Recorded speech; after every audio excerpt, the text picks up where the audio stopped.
साथियों, कल रात्रि को गरसा के पास माहौल गांव में कुछ कश्मीरी मजदूर हैं और सूचना ये प्राप्त हुई है कि एक गाय और गाय की बछड़ी दोनों साथ साथ कर रहे थे और उन्होंने गाय की बछड़ी को पहले डंडों से खूब पीटा और फिर उसकी जान चली गई और उसके बाद उसको काट करके यानी उसके अंग अलग अलग कर दिए गए। और इस सारी बात की जो सूचना है वो सुबह जब जिस घर में वो लोग किराएदार हैं उस घर के मालिकों को पता चली तो उसके पश्चात ये सारे समाज में बात भी फैल गई और पुलिस को भी इस बात की जानकारी मिली है। और ये बहुत दुर्भाग्यपूर्ण घटना है कि हमारी देवभूमि में गौ हत्या होना अत्यंत दुर्भाग्यपूर्ण है और हम सब के लिए दुख की घड़ी है। और ऐसे समय मुझे तो केवल मात्र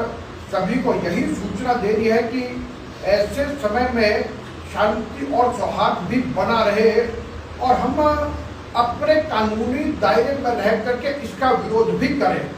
और सबसे बड़ी आवश्यक बात तो यह है कि हम सबको जागरूक होना पड़ेगा ताकि इस देवभूमि में इस प्रकार की घटनाएं ना हो। और हम पुलिस और प्रशासन को भी एक बात कहते हैं कि वे मजबूती से सख्ती से इस पर जो भी कार्रवाई हो सकती है वो हो और वो सबके सब लोग गिरफ्तार किए जाए, उनके ऊपर गौ हत्या की धाराएं लगे और ऐसी घटनाएं की पुनरावृत्ति ना हो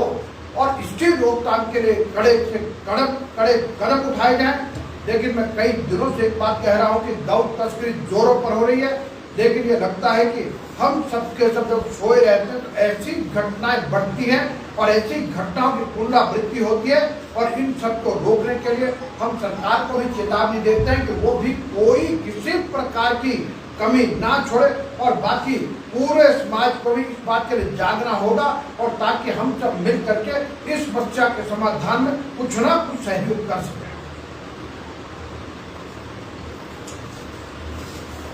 ठीक है जी,